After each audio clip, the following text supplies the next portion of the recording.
All right, today I'm checking out Bruce Dickinson and Ian Anderson. I'm listening to Jerusalem. Let's get into it. Thanks, Justin. Captain Bruce Dickinson, for that is his official title, and he's flying 757 passenger jets around the place. He's a big fan of William Blake.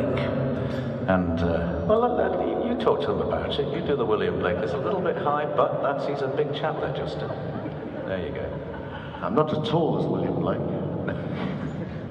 Rather short chap. Yes, this is a little tune which we altered the course of because obviously William Blake was somewhat non-conformist, shall we say, in some of his beliefs, and wrote sensational words which have been probably sometimes misinterpreted, and so we, on a previous existence, I revisited the words and amended the tune somewhat. So this is Jerusalem, probably as you've never heard it before. Probably never again, actually.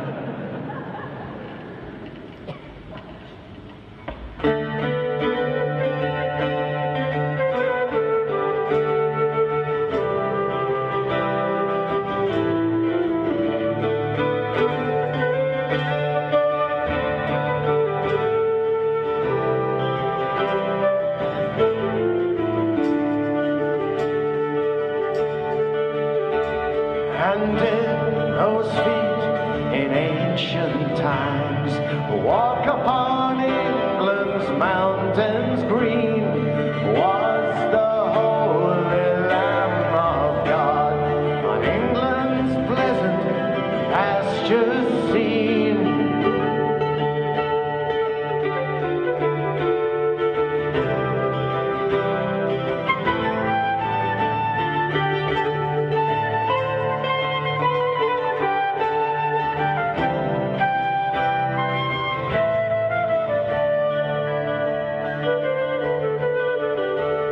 And did the countenance divine shine forth on these crowded hills? Was Jerusalem built here in England's green and pleasant land?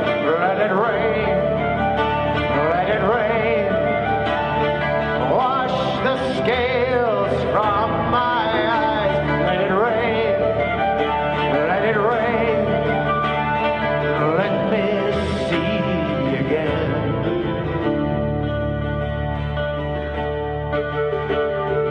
Bring me my bow of...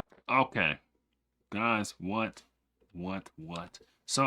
So this song it's just a William Blake poem that he turned into a song. You know what I mean? I'm trying to process that whole intro, right? It's talking about William Blake, the poet, and his words and all the stuff. And Bruce Dickinson's a huge fan of William Blake.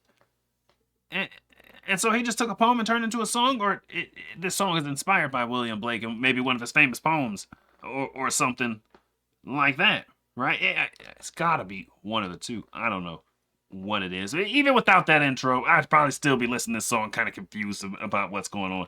Let's be honest. The outcome for me was inevitable. I'm not going to listen to this and just know exactly what's going on. Be like, oh, yes, this is what it is. No, it's not. It's different. It's different kind of stuff. This is brain-expanding material. That's what it is. I'm hanging in there, though. Bring me my bow of burning gold. Bring me my arrows of desire. I shall not cease till the clouds unfold. Bring me my harriet of fire. Let it rain, tears of blood fall out of the sky. Let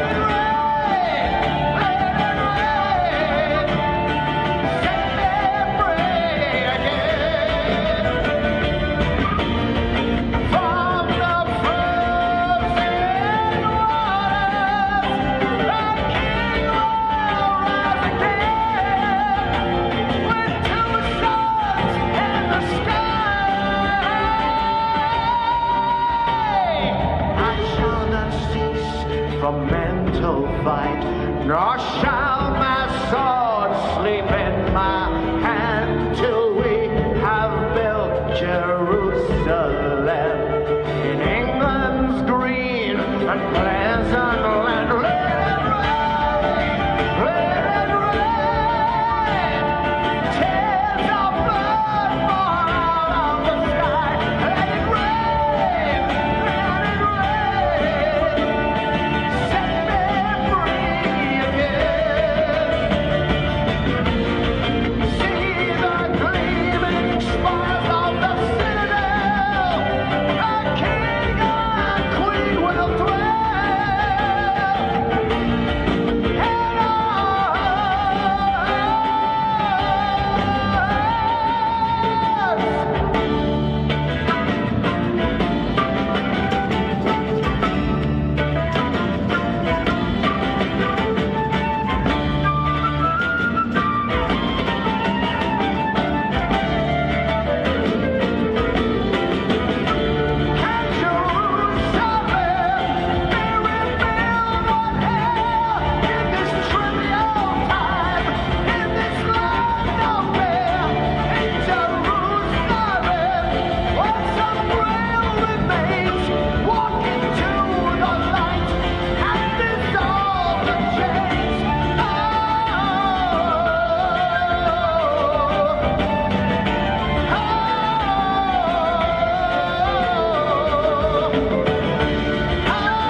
Bruce Dickinson, Jerusalem.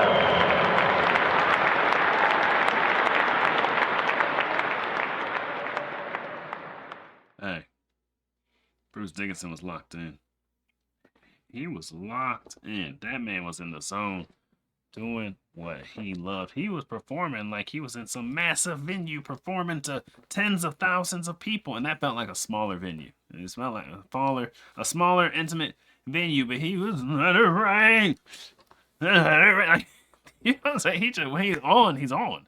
You're like, this man just flipped the switch. He went from talking about William Blake, flipped the switch, just giving a great performance to maybe 1,000 people. That just felt like a small auditorium or something. You know, didn't have a small feel to it. It didn't have the glitz and glam of like a big venue. It looked kind of rough around the edges, to say the least. But yeah, I gave up on even trying to figure out what was going on lyrically and whatnot. But the vocals come out of the flute. The let it rain, let it rain.